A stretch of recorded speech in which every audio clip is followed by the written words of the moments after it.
queridos e amados que estão acompanhando, nós estamos aqui hoje com a presença do presbítero Everaldo. Ele congrega na congregação da Assembleia de Deus em Campo Mourão, ali no Jardim Alvorada. É um homem de Deus e para essa oportunidade, Deus colocou no meu coração que nós estivéssemos juntos e ele de bom grado está aqui presente para nós aprendermos da palavra. Seja bem-vindo, presbítero Everaldo.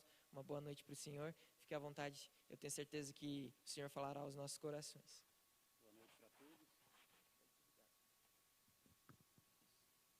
Boa noite para todos, na paz do Senhor. Para nós é um prazer, uma alegria estar aqui nessa noite, para junto aqui a gente recebermos as bênçãos do Senhor, depois de ouvirmos hinos de louvores ao nosso Deus, que alimenta a nossa alma, e daqueles que estão de bom grado ouvindo nas suas casas, né? Deus tem uma palavra para nós nessa noite, né? Aqui a palavra de Deus, no livro de Lamentação, diz assim: as misericórdias do Senhor, elas são as causas de nós não sermos consumidos, porque as suas misericórdias não têm fim, e novas são cada manhã. Grande é a tua fidelidade. Então a misericórdia do Senhor, né, é também acompanhado com a bondade do Senhor, né? A dó, o perdão, a piedade, né, do Senhor, a caridade do Senhor, né? A Bíblia diz: provai e vede também que o Senhor é bom, né? Provai e vede que o Senhor é bom. Quando a gente fala para as pessoas, venha, aceite Jesus. Jesus é bom, Ele vai transformar a sua vida, né? Ele vai fazer grandes coisas na sua vida. É uma realidade, porque ele vem para Jesus e ele recebe as bênçãos do Senhor, né? Jesus abençoa, Jesus visita a sua casa, Jesus visita tudo que você tem e Ele abençoa a sua vida de maneira poderosa, né? E assim nós dizemos: venha e aceite o Senhor. Aqui na palavra de Deus também, no livro de Salmo, diz assim, ó: porque te gloria na malícia, ó homem poderoso, pois a bondade de Deus permanece continuamente. Então isso aqui quer dizer que não devemos se gloriar de nada, devemos louvar a Deus pelo que Ele fez e pelo que Ele é na nossa vida, porque outrora nós não éramos nada, né? E Jesus pegou e nos transformou, nos levantou, né? Então aí a gente passa agora a louvar a Ele pelo que Ele fez. Por isso que ele diz: não se glorie, né? Não adianta se ensoberbecer, não adianta se gloriar, porque se você é alguma coisa, se você está onde está, se você chegou onde chegou, se você é quem você é porque eu estou na sua vida, né? Eu estou na sua vida. Deus, Ele tem um grande apreço com os jovens, né? Porque eu, quando era jovem, eu tive umas experiências com Deus, umas experiências tremendas, né? Aqui na palavra de Deus tem um versículo que diz assim, ó, no livro de Isaías, capítulo 65, eu fui buscado pelos que não me perguntavam por mim, fui achado por aqueles que não me buscavam, um povo que se não chamava do meu nome. Eu disse: eis-me aqui, né? Mas como pode ser esse versículo? Eu fui buscado daqueles que não me procuravam? Sim, acontece, né? Isso aconteceu comigo quando eu tinha 24 anos. Quando eu tinha 24 anos, né, tem pessoas que não acreditam no que eu vou falar aqui, né? Mas eu vou falar com muita firmeza, com muita segurança, porque eu vivi, né? Eu fui macumbado, né? Jogaram uma macumba em mim e eu fiquei feio na vida, né? E eu fiquei feio, eu fiquei esquisito. Os meus colegas de serviço tinham medo de mim, porque eu fui criado com a minha avó. Presbítero, interrompendo o senhor, só não querendo tirar seu raciocínio, mas tem pessoas que não acham que macumba não existe, né? E o senhor é prova que existe. Isso. E fizeram para o senhor, é isso? Isso, existe porque eu fui criado com a minha avó era macumbeira, eu via a minha avó tirar aquelas pessoas do quarto, 7 dias dando comida para o povo, 400, 300 pessoas, batendo tambor dia e noite, eu ali junto, eu via tudo aquilo ali. Minha avó me consagrou para os inimigos e eu não sabia, me entregou, né? Eu não sabia, né? A ponto de, quando eu fui crescendo, eu fui fazendo algumas coisas ali na minha cidade, umas coisas terríveis, que as pessoas não me conheciam mais como Everaldo, era o grande diabo, né? Quando eu vinha falar assim: olha, lá vem o grande diabo, porque eu fazia muita armada, muita coisa ruim, porque a minha avó me consagrou e eu não sabia, né? Eu não sabia, por isso eu sentia um peso nas minhas costas, eu sentia uma revolta, eu sentia uma angústia, né? Eu fazia briga dentro do ônibus, o ônibus cheio fazia briga que a ponto do motorista correr, o cobrador correr, né? Numa empresa chamada Transul, ali na cidade de Feira de Santana. Então eu fazia tudo aquilo, né? Por quê? porque eu fui consagrado lá e eu não sabia, né? E minha avó me entregou para aqueles inimigos e eu sentia. Eu já estava jogando capoeira a ponto de eu assim me graduar, né? Eu montei uma academia de capoeira de rua, não me submetia a professor. Os professores tinham raiva de mim, mas não tinham coragem de vir para cima de mim, porque eu era muito terrível, né? E aquilo eu já ia me consagrar, me levaram para me consagrar lá na casa das macumbas, né? Para dizer a ele que a gente se envurtava quando as pessoas vinham pegar, a polícia vinha pegar a gente, né? Se envurtava e eu fui. Mas quando falou que ia abrir minha cabeça, colocar uns dialetos africanos na minha cabeça, para eu falar africano, abrir meu peito, dar 3 talhos com bisturi, fechar com pó de pemba, que é feito com osso de defunto. Aí eu falei assim, não, e a anestesia? Falou, não tem anestesia. Eu falei, então não quero porque não vai doer. Aí eu não fui, né? Corri. Mas aquilo ali já foi Deus trabalhando na minha vida. Já foi Deus trabalhando para me tirar daquilo, né? Já foi Deus trabalhando. Então Deus, ele trabalha pelo jovem. E aí me indicaram um macumbeiro bom, sabe, diz que ele era bom mesmo. Eu digo, então eu vou lá, né? Porque eu estava muito esquisito, eu não sabia mais quem eu era, eu não sabia mais o que fazia, né? Eu não tinha direção.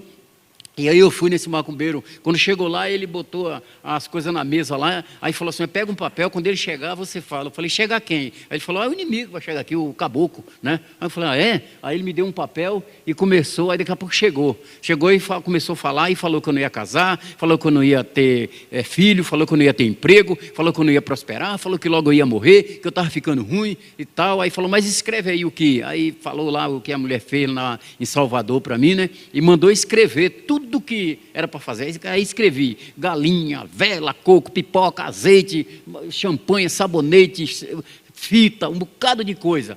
Aí encheu o papel assim, eu falei, isso aqui meu salário não vai dar para comprar, né? Aí depois foi embora. Quando saiu, falou assim, ele falou o quê? Falei aqui que ele falou. Falou assim, você tem que levar na encruzilhada uma frigideira de barro. Eu falei, que hora? Meia-noite. Falei, pronto. Aí fiquei com medo, né? Aí eu falei, meia-noite. Aí ele falou, que dia eu vou trazer? Tal dia. Eu saí, né? Aí eu saí assim meio esquisito. Quando eu não ia na igreja, eu corria da igreja, eu não via a igreja, eu passava pela igreja, não enxergava a igreja, né? E aí quando eu fui saindo, olhei para trás, quando ele vi que ele fechou a porta, aí eu peguei aquele papel, olhei assim, eu vi que no meu salário não dava, aí eu rasguei aquele papel, joguei numa valeta e falei assim, quem vai me libertar é aquele homem lá de cima, na hora aquele negócio saiu do meu corpo, na hora. Então eu fui buscado, né? Eu fui achado daquele que eu não buscava, eu fui encontrado daquele que eu não procurava, né? Então cumpri esse versículo na minha vida. Naquela hora eu não ia na igreja, Jesus me libertou. Eu senti que saiu um peso das minhas costas, eu fiquei diferente, fiquei mais feliz, fiquei mais alegre, fiquei mais saudável, né? Com vontade de conversar com meus colegas, tudo. Aí voltei ao normal. Então eu quero dizer para você que Deus faz isso na vida do jovem. Deus, ele transforma a vida do jovem, para que o jovem possa adorar ele. Às vezes você está fazendo umas armadas por aí, você está achando que é a sua destreza. Não é não, é Deus te livrando, te dando chance,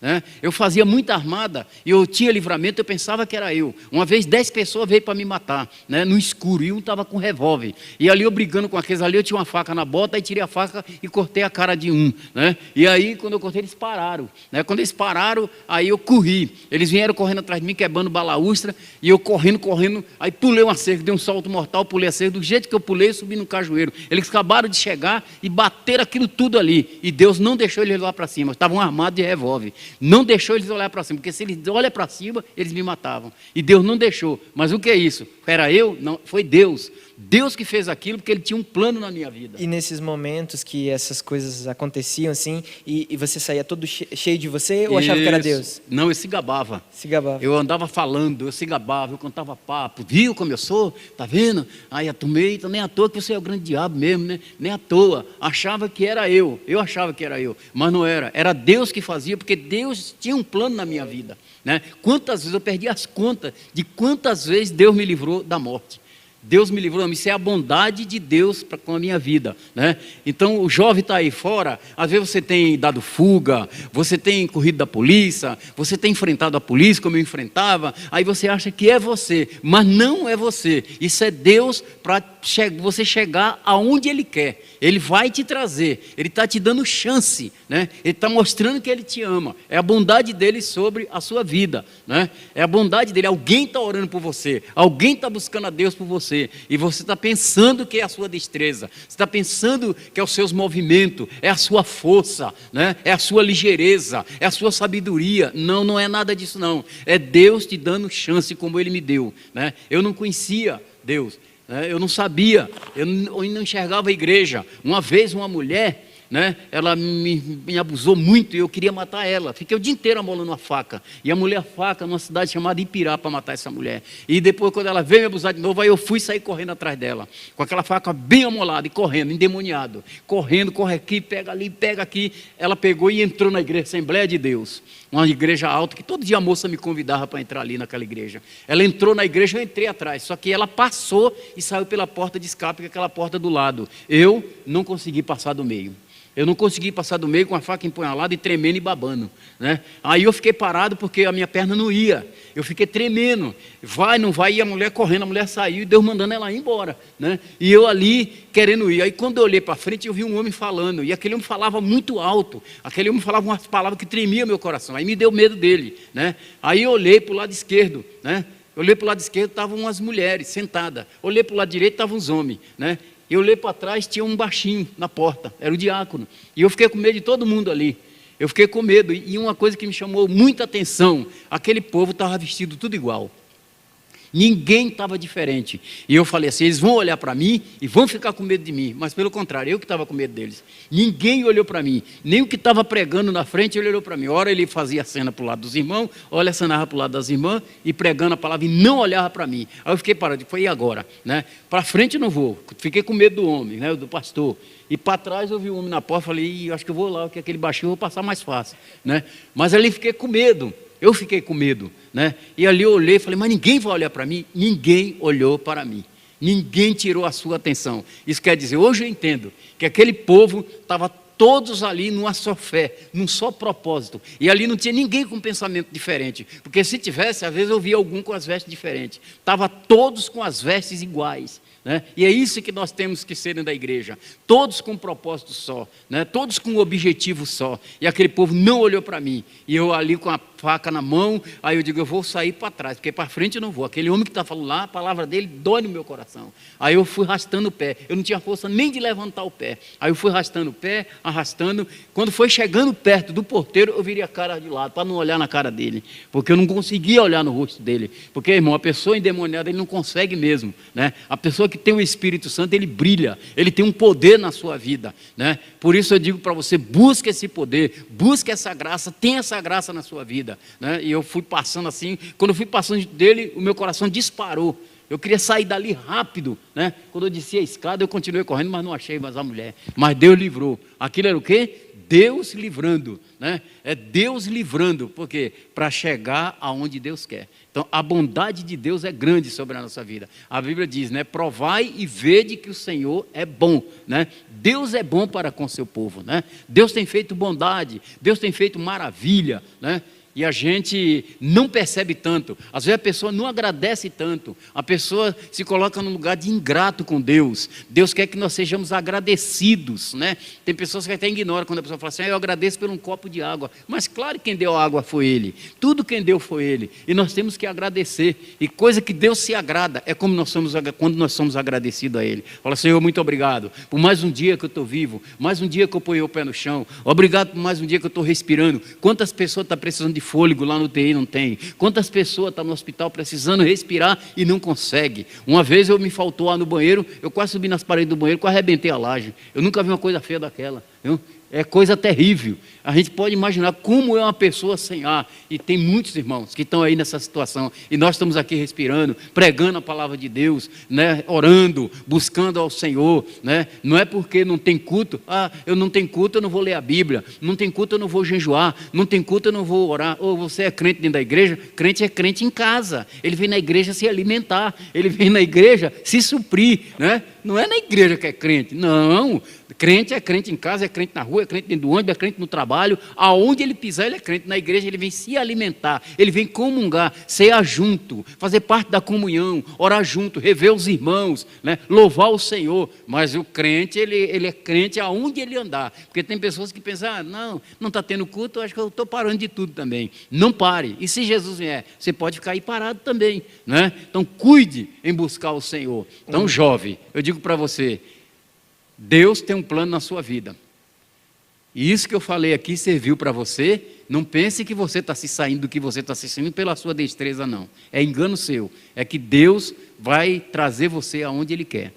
Falando assim sobre as pessoas imaginarem que não precisam buscar a Deus por não estar tendo culto. A igreja, ela vai muito além do que só culto presencial, né? A igreja, ela tem trabalhos missionários, ela tem trabalhos sociais para tirar drogados das ruas, para tirar pessoas das ruas, para conseguir estruturar uma família, reestruturar uma casa, um lar.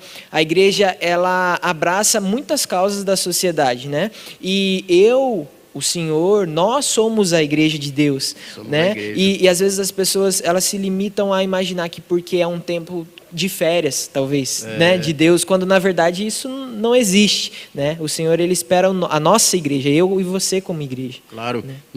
Deus está dando esse tempo para a gente se prepararmos, porque a batalha que vem pela frente, ela pode ser pior, e a gente tem que se munir, a gente tem que se preparar, né? Tem que se preparar para sair a batalha, né? Então devemos buscar o Senhor, devemos estar ali em comunhão com o Senhor, porque Deus está dizendo alguma coisa, basta a humanidade entender, né? O duro que a Bíblia mesmo diz, meu povo perece porque lhe faltou conhecimento. A pessoa não busca, né? Não busca de Deus, né? Mas espera aquilo que você não está entendendo, põe no joelho, né? Põe no joelho, deixa nas mãos do Senhor, né? E o Senhor vai te esclarecer, porque aquele que segue ao Senhor, ele não é confundido. A Bíblia diz que Deus colocou uma pedra em Sião que na verdade, pelos edificadores, ela veio, né, ser pedra de tropeço, pedra de escândalo, mas para aquele que é acreditário, ela veio ser, né, a solução, a pedra angular, a pedra de esquina, e quem crê nela não é confundido. Quem é? Cristo Jesus, o nosso Senhor, né? Desde o dia que eu aceitei Jesus, nunca mais eu fui confundido. Eu era confundido, eu não sabia o que fazia, eu não sabia o que seguia, eu não sabia a decisão que tomava, mas desde o dia que eu aceitei Jesus, né, aí agora Jesus me esclareceu, Jesus abriu a minha mente, Ele está abrindo a sua também, vai abrir a sua mente, não fique confuso. Às vezes você deixou a igreja por alguma coisa que não compensa, né? Você deixou de ter paz, você deixou de ter alegria, você deixou de ter felicidade, né? Você deixou de ter harmonia, você deixou até de ser uma pessoa dócil, né? Porque você largou a igreja por qualquer coisinha, né? E Jesus disse assim, olhai para mim, autor e consumador da fé, olhai para mim, sereis salvos todos os termos da terra, né? E Jesus falou isso que está acontecendo, só no mundo vocês teriam de aflição, mas tenha de bom ânimo, porque eu venci o mundo. Ele disse, a peste vai se multiplicar, né? Vai se multiplicar, e isso Jesus já falou, e a gente tem que permanecer firme, esperando a volta do Senhor. Aleluia. Nós estamos falando sobre a bondade de Deus, o quanto ela é grande, né? Às vezes as pessoas acham que por conta, vamos citar, né, a situação que nós vivemos, da pandemia, como se Deus não fosse bom, ou como se a bondade dele tivesse se afastado da terra, se afastado das pessoas. Pelo contrário, não é verdade? Pelo contrário, nos momentos difíceis é que Deus, ele manifesta a bondade dele em nós. Quando tudo está bem, tudo está tranquilo, em paz, pensa, dispensa cheia, conta bancária gorda, um carro bom para andar, tudo tranquilo, a pessoa conseguiu entrar na faculdade, se formar, tem um bom emprego, tem uma boa renda, aí está tudo tranquilo. Onde se manifesta a bondade? Ah, Deus está sendo bom comigo porque eu tenho. Pelo contrário. Quando o mundo enfrenta adversidades, dificuldades, aqueles que têm realmente Deus consigo, essas pessoas, elas reagem diferente. Porque a Bíblia fala de uma paz que só Deus pode dar, que excede o entendimento. Isso. Porque ter paz quando tudo está calmo, essa é a paz normal, a paz que o mundo dá. Agora, paz em meio à guerra, paz em meio a conflitos, paz em meio à pandemia, está todo mundo desesperado, está todo mundo correndo de um lado para o outro, desorientado, triste, e aqueles que têm Deus consigo não entram nesse desenfreamento do mundo, porque reconhece a bondade de Deus sobre a vida dele. Muito bem, aqui tem um versículo em Zacarias que diz assim, ó, porque quão grande é a sua bondade, e quão grande é a sua formosura, né? Então, quão grande é a bondade de Deus e a sua formosura, né? A bondade de Deus é grande, é como você falou, ela excede o entendimento, né? Ela excede o entendimento. A pessoa, ela está passando dificuldade, mas ela tem paz, né? A gente ora para quê? Como a Bíblia diz assim, orai sem cessar. Por que orar sem cessar? Para na hora das notícias ruins, né? Porque tem pessoas que não sabem receber notícia ruim. Ele está lá em cima, daqui a pouco, quando ele recebe uma notícia ruim, ele cai no chão. Aí ele já não quer vir mais na igreja, já fala que Deus não está com ele, parece que não está compensando, eu acho que eu vou voltar quem eu era. Quando eu estava lá no Egito parece que era melhor. Eu não sei não, viu? Eu não sei não, acho que eu estou, né? Acho que eu vou voltar. Ele não tem esse entendimento de quando receber a notícia ruim, quando as coisas não vai bem, como o Mateus falou, a conta bancária, né, talvez não esteja bem. Fica firme no Senhor. Tenha essa perseverança, né? Tenha essa firmeza de saber que as coisas nem em todo âmbito vai bem, mas com Jesus sempre vai bem. Com Jesus nada vai ruim, né? Com Jesus nada vai ruim. Por quê? Porque se você estiver triste, a Bíblia diz, né? Na presença dele, até a tristeza ela é obrigada a pular de alegria, né? Se você não tem dinheiro, né, a Bíblia diz, o Senhor é meu pastor e nada me faltará. Diz que segundo as riquezas dele, ele é rico, hein? Ele suprirá todas, não é só uma não, é todas as nossas necessidades. Se você está tendo falta de paz, ele diz, olha, a minha paz eu vos dou, eu não dou como o mundo dá. Deixa a do mundo e busca a minha, que a do mundo, né, ela é passageira, a minha permanece para sempre. Aleluia. A do mundo depende de alguma coisa, né? A paz do mundo é aquela que depende do dinheiro, depende da saúde, depende, enquanto a de Deus não existe uma dependência material, né? Totalmente dele. É bem diferente, né? Então, o que você precisar, né? Se o Senhor, ele tem a mesa completa. Na mesa do Senhor não falta nada. Às vezes você vai fazer um aniversário, tem um casamento, tem uma festa, você fala, está tudo completo. Mas sempre vai faltar alguma coisa. Sempre vai faltar. Mas na mesa do Senhor não falta nada. É só a gente buscar. E Ele tem para dar, né?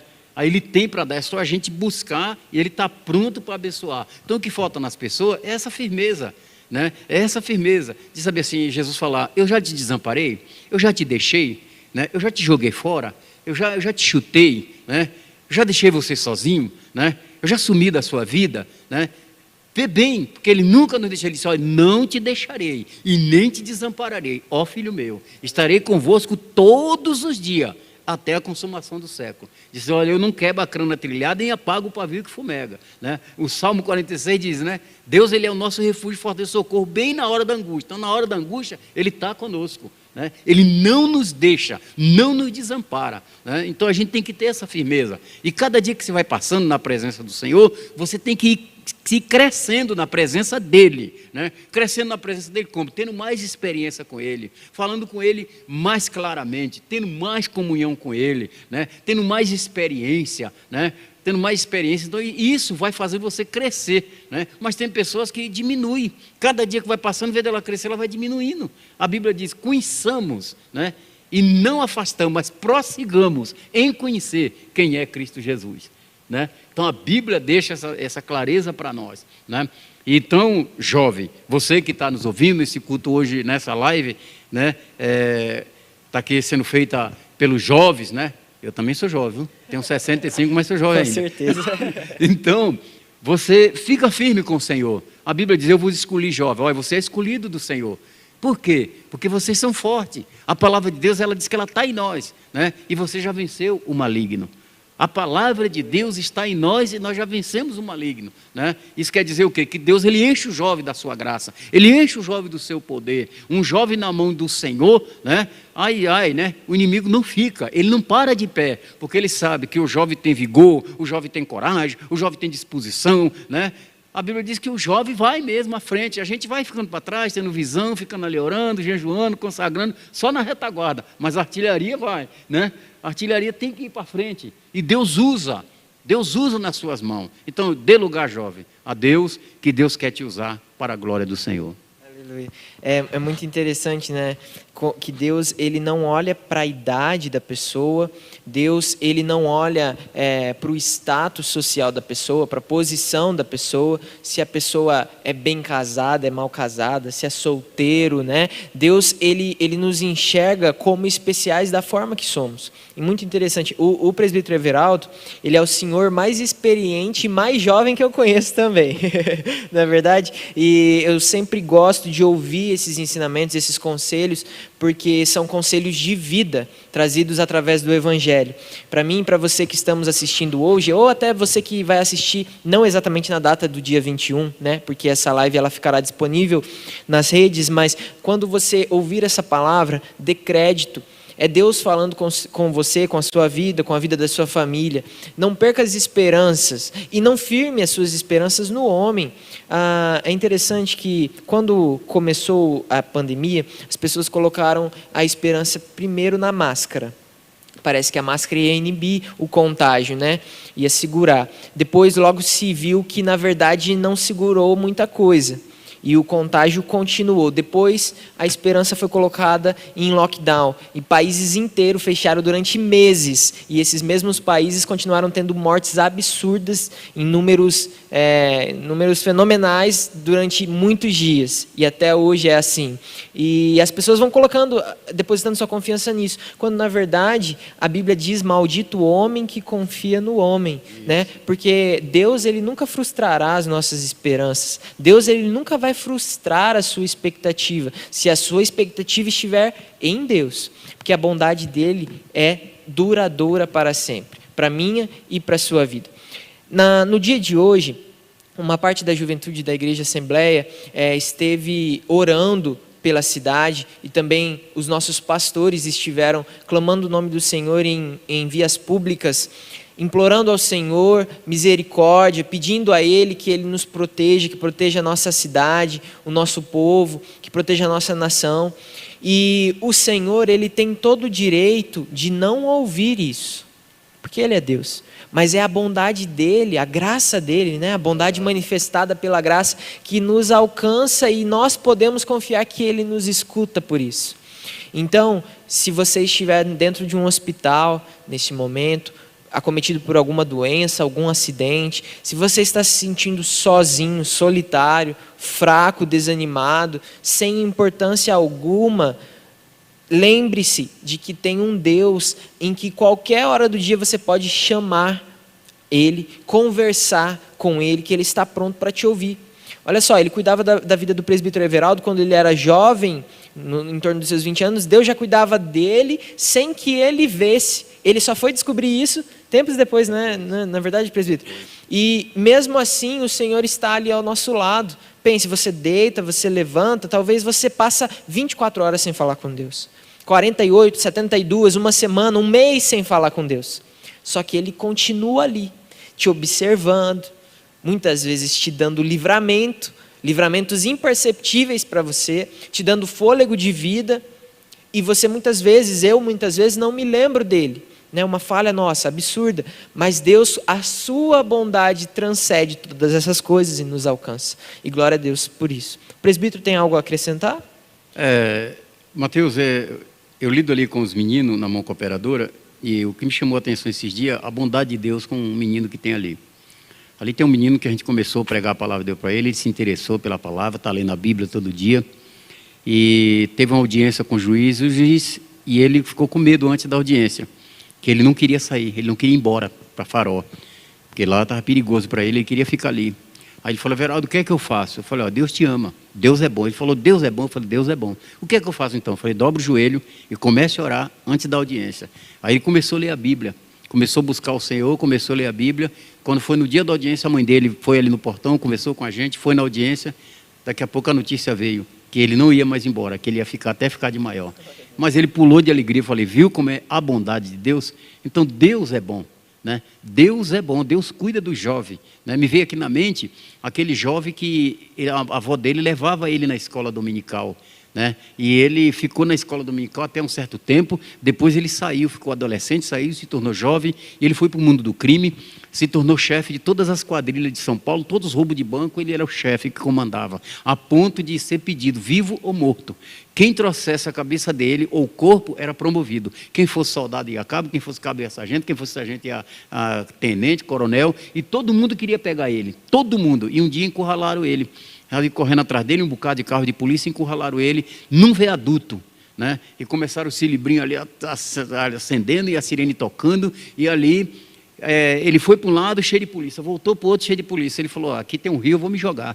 Aí ele falou, não vou me jogar de cabeça, vou em pé. Aí se jogou, mas não era um rio, era lodo, era lama. Aí ele caiu, quando ele caiu, ele não afundou tudo, afundou só até o pescoço, né? E era cheio daquelas plantas que na Bahia chama baronesa, aquelas plantas de água, né? E aquela planta cobriu a cabeça dele. Os polícias veio, clareou, falou assim, olha, aconteceu do mesmo jeito que acontece com os outros, caiu aí, amanhã a gente aciona o bombeiro, eles vêm com a rede, pega, está morto. Porque aqui a gente sabe que é um charco de lodo, né? Horrível. E ele ficou ali embaixo, né? E os polícias foram embora, aquele frio, aí ele começou a se mexer, afundou mais. Começou a se mexer, afundou mais. Aí ele viu que ia morrendo, ele olhou assim, tudo escuro. Falou, puxa, né? Quantas quadrilhas eu liderei, quantos roubos de banco eu liderei, todo mundo tem medo de mim, né? E agora eu aqui, ó, né? Sozinho, sem ninguém, e vou morrer aqui sozinho. Aí ele parou assim e falou, mas peraí, quando eu era pequeno, a minha avó me levava na igreja, e lá era lida uma palavra, né? Tinha uma palavra que ela ali dizia que Deus tira a gente de um charco de lodo, de um tremendal de lama, né? Aí ele, o Salmo 40, né? Aí ele citou essa palavra, aí ele pegou ali, fechou o olho e falou, Deus, se essa palavra é verdadeira, cuida de mim aqui agora. E ali ele começou a verter algumas lágrimas e chorar. Falou, se o Senhor me tirar daqui, os primeiros passos que eu der, quando eu sair, eu vou para a igreja e vou parar com essa vida. Aí ele sentiu uma mão que unificou, o artelho dele foi subindo. Aí a lama foi caindo. Ele disse que sentiu que ia subindo e os bolos de lama caindo. Caindo. Aí ele disse que quando sentiu que já não estava mais na lama, a mão não lhe suspendia mais, a mão corria. Assim, ele viu, sentia que aquela mão corria, né, com ele assim, que ele precisava se equilibrar. Daqui a pouco a mão saiu de uma vez e ele bateu, ele estava numa rocha. Jogou ele, levou ele do outro lado e ele estava firme. E ele passou a ir para a igreja e passou a servir ao Senhor. O jovem, né? Então vê o amor que Deus tem para com o jovem. Ele ali não tinha ninguém para pregar para ele. Não tinha ninguém, mas Deus é tão bom que Deus foi ali e ali se revelou para ele, né? Então vê o amor que Deus tem para com a juventude, né? Então hoje ele prega a palavra do Senhor. Ele se lembrou dessa palavra que está em Salmos 40, no verso 2, né? Diz assim, ó, tirou-me de um lago horrível, de um charco de lodo, pôs os meus pés sobre uma rocha e firmou os meus passos. Isso aconteceu com ele literalmente. Aconteceu com ele. Que incrível, Deus é bom, Deus é muito bom. Às vezes as pessoas, elas se limitam às provações, né? Nós vemos as dificuldades se aumentando e nós acabamos esquecendo de Deus. E nós que falamos de Deus, nós não podemos pensar de forma diferente, nós não podemos agir de forma diferente. Quando um mar está à sua frente e você não tem direção nenhuma, vão acontecer 3 coisas se você tiver fé. Eu digo que ou o mar vai se abrir para você passar. Se ele não se abrir, Deus te faz passar por cima dele, como se água não fosse. E se nenhum dos dois acontecer, ele manda um grande peixe que te engole e depois de alguns dias te joga na praia. Né? Verdade. De qualquer forma, a bondade de Deus, ela é concreta, ela existe, ela é infinita para mim e para a sua vida. Ela está sobre nós e nós temos que reconhecer isso a todo momento. Amém. Não é verdade? Glória a Deus. Então, neste momento, depois de uma palavra abençoada dessa que o presbítero trouxe às nossas vidas, eu vou pedir a ele para fazer uma última oração encerrando essa live, uma oração pela sua vida que está telespectando este culto, e vamos clamar ao Senhor. Clame aí juntamente com a sua família, eu tenho certeza que Ele vai nos ouvir. E coloque em prática essas palavras aqui citadas no seu dia a dia. Amanhã, segunda-feira, quando você acordar, lembre-se primeiramente, antes de tudo, a bondade do Senhor está sobre você. A bondade do Senhor está sobre mim. Vamos buscá-lo, porque Ele está preocupado comigo e com você. A questão é que muitas vezes nós não nos preocupamos com Ele, mas vamos buscá-lo porque a bondade dele é real. Vamos orar? E antes de orar, quero dizer para você que está nos ouvindo que Deus, Ele não desistiu de você. Ele ainda não desistiu. a promessa dele ainda está de pé. Mas fica na posição que a promessa vai se cumprir. Amém? Senhor, nosso Deus e nosso Pai, no nome de Jesus Cristo, nós estamos aqui, Senhor, orando pela nação, orando pela cidade, Senhor, orando, Senhor, pelo Estado, pedindo a Tua misericórdia, a Tua piedade, por aqueles que estão ali internados, Senhor, por aqueles que estão em quarentena, aqueles que estão isolados, aqueles que estão em suspeita. Meu Deus, põe as Tuas mãos, mas acima de tudo, Senhor, faz o povo se conscientizar da obediência, Pai santo e Pai justo, e não ficar, Senhor, querendo tentar o Senhor, não ficar querendo desafiar aquilo que não pode. Pai, em nome de Jesus Cristo, coloca Tuas mãos sobre a juventude, Senhor da glória, em nome do Seu Filho amado, fala com o jovem mais e mais, o plano que o Senhor tem na vida deles. Pai santo, Pai de amor, em nome do Seu Filho, abençoe aquele que estão nos ouvindo nessa noite, coloca Tuas mãos de graça, penetra sobre esse lar, tirando a contenda, tirando, Senhor, a divisão, tirando, Senhor, toda dissensão, Pai santo e Pai justo, Pai de amor, colocando a Tua paz e pedindo também o suprimento das necessidades, tanto espiritual como material. Pai santo, Pai de amor, te agradecemos, Senhor, por essa noite, no nome de Jesus. Amém.